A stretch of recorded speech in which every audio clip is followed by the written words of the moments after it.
Love जिहाद का एक मामला सामने आया है। तस्वीरें भी आपको दिखाएंगे, जिसमें आप देखिए मुस्लिम युवक ने हिंदू युवती को अपना नकली नाम बताकर, आहद ठाकुर नाम बताकर दोस्ती की और इसके बाद लड़की को उसकी रिकॉर्डिंग वायरल करने का डर दिखाकर धमकी देकर ब्लैकमेल करने लगा। युवती ने आरोप लगाया है कि आहद ठाकुर ने दबाव बनाकर रुद्रपुर के एक होटल में बुलाया और रेप की घटना को भी अंजाम दिया। मामले की जानकारी मिलने पर यहां हिंदूवादी संगठन मौके पर पहुंचे। युवक को पीटा गया, पुलिस के हवाले कर दिया। पुलिस भी मौके पर पहुंच के आरोपी को गिरफ्तार करके आगे की कार्रवाई में जुट चुकी है।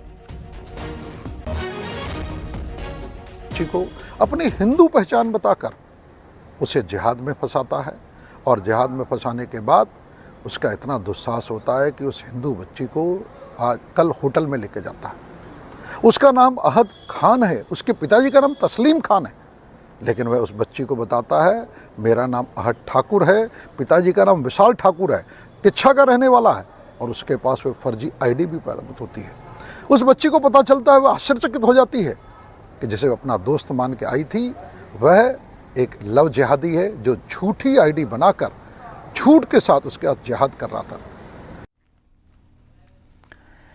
उधर हरिद्वार में खाद्य सुरक्षा विभाग की टीम त्योहारी सीजन के मद्देनजर एक्टिव है। लगातार खाद्य पदार्थों की जांच और सैंपलिंग की कार्रवाई की जा रही है। खाद्य सुरक्षा विभाग की टीम ने मिठाई बनाने वाली 2 फैक्ट्रियों पर छापेमारी करके खराब मिठाई नष्ट की है और मिठाई की गुणवत्ता को जांचा जा रहा है। पथरी क्षेत्र में मुस्तफाबाद में मानकों को ताक पर रखकर बतीसा और दूसरी मिठाइयां बनाई जा रही थी, जहां छापेमारी हुई और अधिकारियों ने 2 क्विंटल मिठाई मौके पर ही नष्ट कराई है। गंदगी और खतरनाक केमिकल से बनी हुई ये मिठाइयां डब्बे में पैक होने ही जा रही थी और फिर बाजार जाके लोगों के अंदर जहर घोलने का काम करती। लेकिन उससे पहले ही यहाँ पर जिला खाद्य सुरक्षा अधिकारियों ने छापेमारी करके कई क्विंटल ये मिठाई नष्ट कराई है।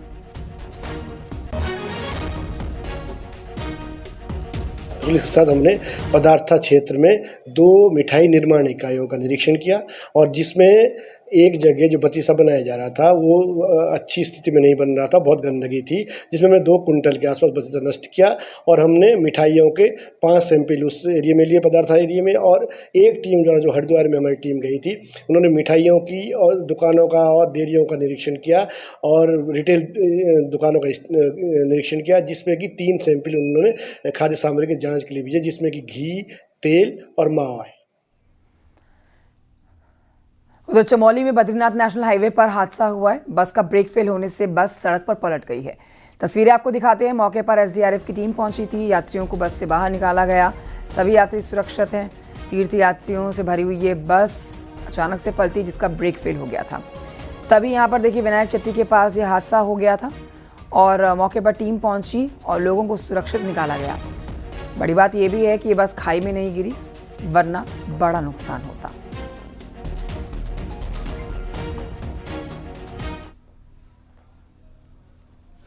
ऋषिकेश के भानियावाला में एक प्राइवेट स्कूल में आग लग गई। सुबह 5 बजे स्कूल के कुछ कमरे आग की लपटों में घिरे हुए नजर आए हैं। स्थानीय लोगों ने स्कूल में आग लगने की सूचना फायर ब्रिगेड की टीम को दी। मौके पर टीम पहुंची और आग पर काबू पाया गया। आग लगने की वजह फिलहाल साफ नहीं है, लेकिन तस्वीरें आप देख सकते हैं, भयावह आग लगी है। गनीमत ये रही कि स्कूल टाइम में आग नहीं लगी, वरना बच्चे स्कूल में होते और बड़ा हादसा होता।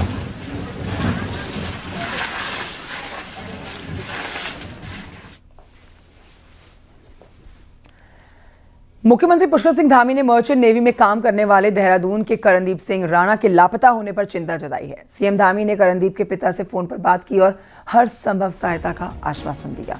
मुख्यमंत्री ने बताया कि राज्य सरकार, केंद्र और विदेश मंत्रालय से लगातार संपर्क साधे हुए है। करणदीप की सुरक्षित वापसी सरकार की प्राथमिकता है। सरकार सभी जरूरी कदम उठा रही है ताकि परिजन परेशान ना हो और परिजनों से भी धैर्य बनाए रखने की अपील की जा रही है।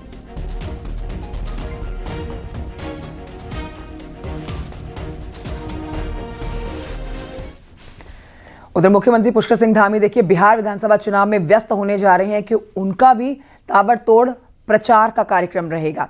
सीएम धामी आज दिल्ली के दौरे पर रहने वाले हैं। दिल्ली के बाद शुक्रवार को मुख्यमंत्री दिल्ली से पटना के लिए रवाना होंगे।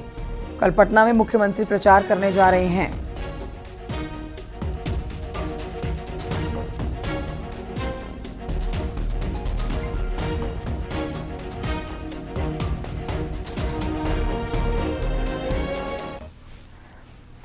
आरएसएस के 100 साल पूरे होने पर जगह जगह पर प्रोग्राम हो रहे हैं, लेकिन बद्रीनाथ, केदारनाथ, गंगोत्री और आदि कैलाश में संघ के पथ संचालन पर कांग्रेस ने सवाल खड़े किए हैं।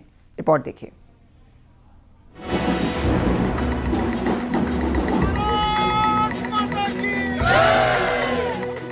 राष्ट्रीय स्वयंसेवक संघ यानी आरएसएस का शताब्दी वर्ष चल रहा है। जगह जगह संघ के प्रोग्राम हो रहे हैं, लेकिन सियासत धामों में संघ का नाम चमकाने के लिए हो रहे प्रोग्राम पर हो रही है राजनीति। शताब्दी वर्ष पर गंगोत्री, बद्रीनाथ, केदारनाथ, यहां तक कि आदि कैलाश में भी आरएसएस ने प्रोग्राम कर दिए। संघ के धामों में ऐसे प्रोग्राम करने पर कांग्रेस ने सवाल खड़े किए हैं। कांग्रेस का कहना है कि बीजेपी और संघ हर जगह अपना कब्जा चाहते हैं। अरे भैया, स्कूलों को छोड़ रहे क्या? विद्या मंदिर को नहीं छोड़ रहे, भगवान के मंदिरों को नहीं छोड़ रहे, धामों को नहीं छोड़ रहे। सब जगह किस तरह से वहां पर संघ का कब्जा हो, इस काम में भारतीय जनता पार्टी लगी हुई है। कांग्रेस ने सवाल उठाए तो बीजेपी और संघ ने धामों में चल रहे प्रोग्राम को सनातन और हिंदुत्व के लिए जरूरी बताया।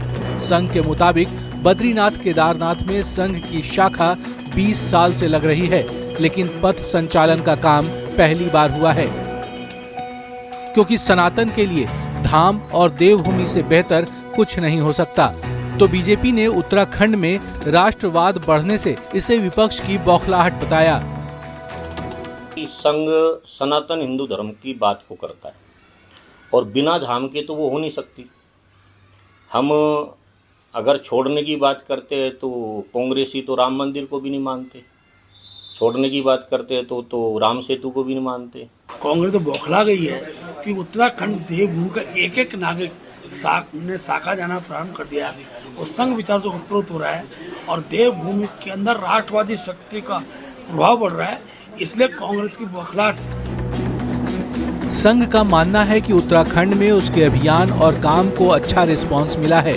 यही वजह है कि 100 साल पर पथ संचालन का काम धामों में किया गया, ताकि दुनिया की आस्था के केंद्र बद्रीनाथ, केदारनाथ से संघ की सोच का संदेश दूर तक जाए। दीपांकर भट्ट, न्यूज़ 18, देहरादून।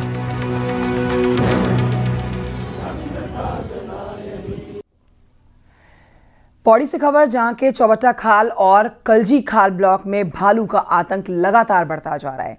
अब इन क्षेत्रों में पिछले कई दिनों से भालू मवेशियों को अपना शिकार बना रहे हैं, जिसके बाद इलाके में काफी डर है लोगों को। बच्चे घरों से बाहर नहीं निकल पा रहे हैं, बुजुर्ग बाहर नहीं निकल पा रहे हैं। स्थानीय लोगों ने भालू के आतंक से निजात दिलाने के लिए मांग की है और वन विभाग पर भी लापरवाही का आरोप लगाया है। प्रदर्शन किया गया है स्थानीय लोगों की तरफ से। एडीएम पौड़ी ने कहा है कि वन विभाग के साथ ही एसडीएम को भी इस समस्या के जल्द समाधान करने चाहिए।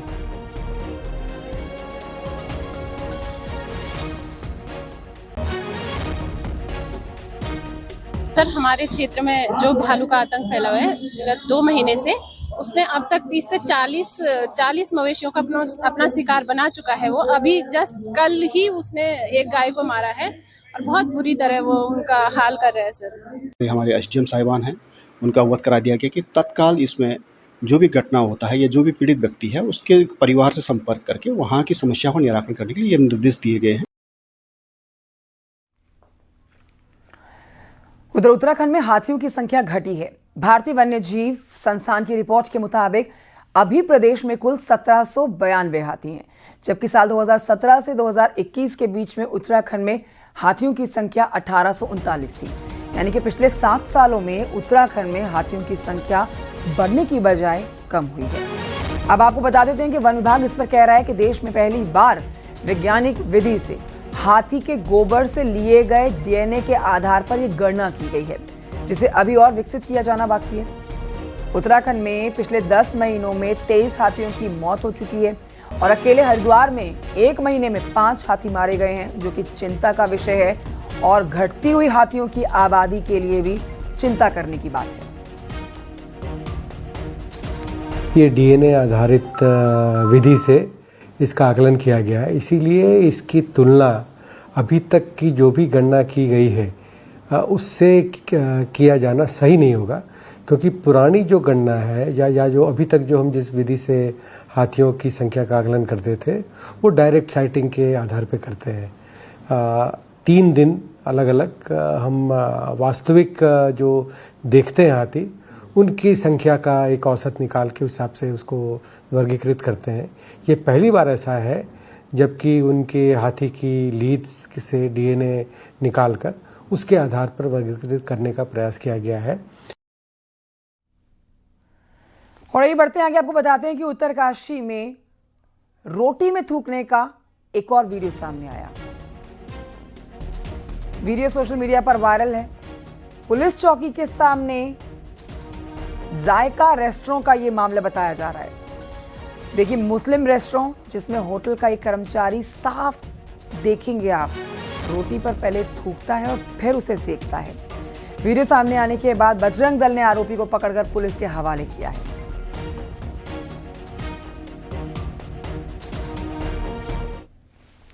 उत्तराखंड के सीमांत जिलों में यूकॉस्ट बाल विज्ञान महोत्सव आयोजित कर रहा है। यूकास्ट बाल विज्ञान महोत्सव चंपावत, चमोली और पिथौरागढ़ के बाद चौथा बाल विज्ञान महोत्सव रुद्रप्रयाग जिले के गुप्तकाशी में हो रहा है। जवाहर नवोदय विद्यालय में आयोजित महोत्सव में 6 जिलों के 142 बाल वैज्ञानिकों ने हिस्सा लिया। आपदा प्रबंधन और जलवायु परिवर्तन के विषयों पर चर्चा के साथ ही साइंस और टेक्नोलॉजी के जानकारी भी बाल वैज्ञानिकों को दी जा रही है। यूकॉस्ट की ये पहल सीमांत जिलों के बाल वैज्ञानिकों के लिए एक नई ऊर्जा के रूप में है।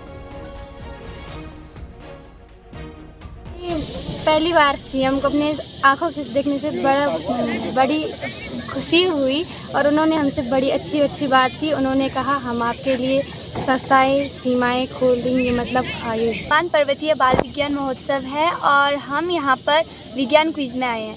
यहाँ सबसे पहले हमारा ब्लॉक में हुआ था, हम डुंडा ब्लॉक से हैं, वहाँ पर हमने प्रथम स्थान प्राप्त किया और उत्तरकाशी में भी प्रथम। यहाँ पर एक बड़ी पहचान यहाँ से मिली है सीमांत जनपदों को कि वहाँ पर साइंस, टेक्नोलॉजी, नवाचार एक के रूप में उसको किस तरह से अग्रदूत बन के ये हमारे बाल वैज्ञानिक आगे बढ़े, इसके लिए ये पहल की जा रही है। तो तमाम इसके बाद विवाद, क्विजेस जितने अलग अलग हैं, नाटक, लिखना, वैज्ञानिक संवाद, तो बहुत से कार्यक्रम हैं और ये इतने सुंदर कार्यक्रम होते हैं कि हमेशा ये रहता है कि कौन सा जनपद इस कार्यक्रम में और आगे बढ़ के इसको आयोजन इसका करवाएगा।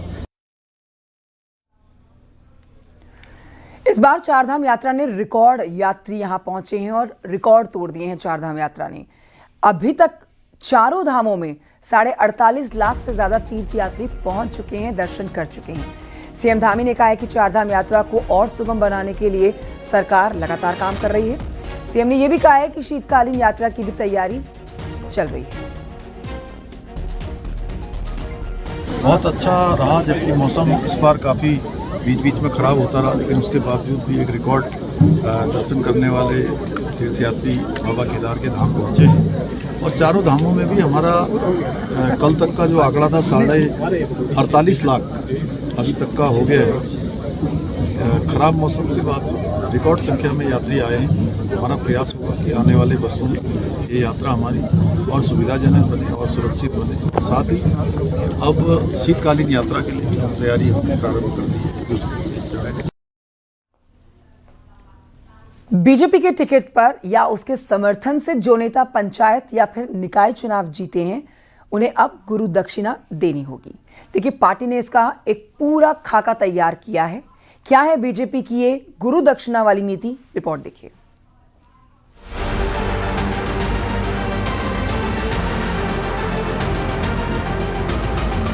2027 चुनाव के लिए बीजेपी ने निकाय और पंचायत चुनाव में जीते प्रतिनिधियों के सहारे नया प्लान बनाया है।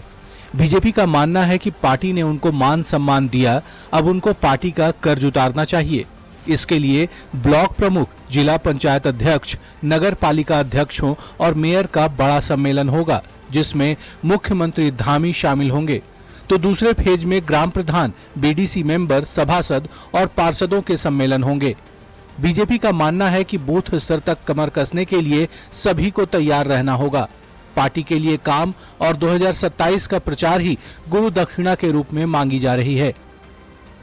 हमारे वार्डों के सभासद, जिला पंचायत के सदस्य, बीडीसी के मेंबर और बड़ी संख्या में हमारे ग्राम प्रधान जीते हैं, उनके साथ भी तारतम्य बनाकर किस तरीके से बूथ के प्रबंधन को मजबूत किया जाए उस कार्य में पार्टी लगेगी और हम हर सीट के हर बूथ को बीजेपी जीते। बीजेपी नेताओं ने संगठन से जो पाया अब उसे लौटाने का वक्त है और इसी फॉर्मूले पर पार्टी आगे बढ़ने जा रही है। देहरादून से न्यूज़ 18 के लिए सुनील नौप्रभात की रिपोर्ट।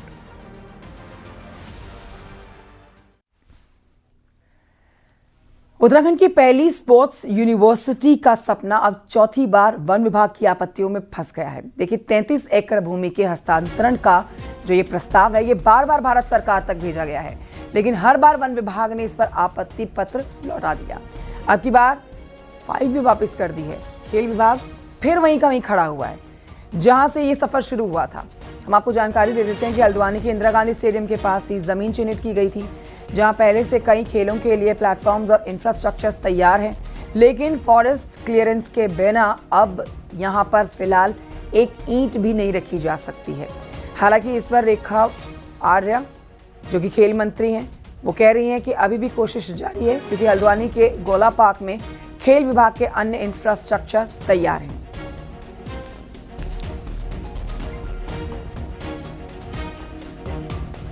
भूमि हस्तांतरण की कार्रवाई है वह बहुत तेजी नहीं पकड़ पा रही है, क्योंकि विभाग के द्वारा फॉरेस्ट के सहयोग से 2-3 बार का प्रस्ताव भारत सरकार में भेजा जा चुका है। लगभग 33 एकड़ भूमि है जो कि विभाग के नाम हस्तांतरित होनी है, लेकिन फॉरेस्ट के द्वारा लगातार कई प्रकार की आपत्तियां उसमें बराबर उसमें क्वेरीज कर दी गई हैं, जिसके कारण से प्रस्ताव वापस लौटकर जो है आ जा रहा है और जिसके कारण से हस्तांतरण की कार्रवाई नहीं हो पाई है। इसका संज्ञान माननीय मुख्यमंत्री जी को दिया गया है। माननीय मुख्यमंत्री जी से उस बैठक में ये अनुरोध हम सब लोगों ने किया है कि माननीय मुख्यमंत्री चाहे केंद्रीय मंत्री जी से मुलाकात कर इसका समाधान कहीं ना कहीं कोई ना कोई रास्ता निकले। लोक कलाओं को सहेजने में कुमाऊं वासियों का कोई मुकाबला नहीं है। यहाँ के लोगों ने सदियों पुरानी लोक कलाओं को जिंदा रखा हुआ है। ऐपड़ कला उन्हीं में से एक कला है। अब जब दिवाली का मौका है तो हर घर में आप ऐपड़ कला को देखेंगे। देखिए रिपोर्ट।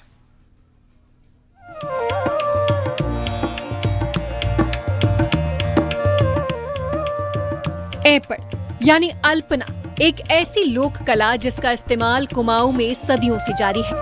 यहाँ ऐपड़ कलात्मक अभिव्यक्ति का भी प्रतीक है। इस लोक कला को अलग अलग धार्मिक अवसरों पर चित्रित किया जाता है। शादी, जनेऊ, नामकरण और त्योहारों के अवसर पर हर घर इस लोक कला से सजा रहता है। देखने में भले ही ये आसान से नजर आते हों, लेकिन इन्हें बनाने में ग्रहों, स्थिति और धार्मिक अनुष्ठानों का खास ध्यान रखा जाता है। विशेष शुभ कार्यों में इस अलग अलग तरीके के ऐपन बनाए जाते हैं, जैसे नामकरण संस्कार में अलग बनते हैं और शादी में अलग बनते हैं और दिवाली के टाइम पे हम अलग बनाते हैं।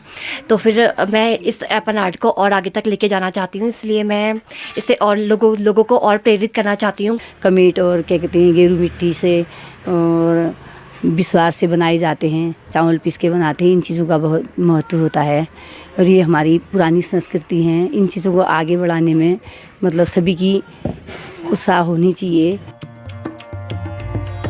पुराने दौर में ऐपड़ बनाने में जहां गोबर, चावल और गेरू को प्रयोग में लाया जाता था, वहीं आज इन्हें बनाने में पेंट और ब्रश का यूज होने लगा है। यही नहीं, त्योहारों के मौसम में अब बाजारों में रेडीमेड ऐपड़ भी मिलने लगे हैं, जो समय तो बचाते ही हैं, साथ ही साथ समंदर पार बैठे कुमाऊनी लोगों का घर भी सजाते हैं। समय के साथ ऐपड़ कला में भले ही काफी बदलाव आया हो, लेकिन इसका जादू आज भी बरकरार है। ये पहाड़ की एक ऐसी कला है जो पीढ़ी दर पीढ़ी बिना ट्रेनिंग के आगे बढ़ रही है। एक तो इसमें समय की बचत है और दूसरा जो है कि ये पहले मिट्टी के घर हुआ करते थे, मिट्टी की हुआ करती, आजकल सारे कंक्रीट और सीमेंट का वो है, तो उस वजह से ये इसमें काम आता है, जल्दी से लग भी जल्दी आता है। समय की भी बचत है और पैसे की भी बचत है, काफ़ी सस्ते भी रहते हैं ये। कुमाऊं की अन्य परंपराओं की तरह इस लोक कला को भी जिंदा रखने में महिलाओं का अहम रोल है। यहाँ के लोग विदेशों में हो या फिर देश के किसी भी कोने में शुभ कार्यों में हर घर में एपड़ जरूर नजर आते हैं। एपड़ कला कुमाऊं की पहचान तो है ही, साथ ही धरोहर भी है। न्यूज 18 के लिए पिथौरागढ़ से विजयवर्धन उप्रेती की रिपोर्ट।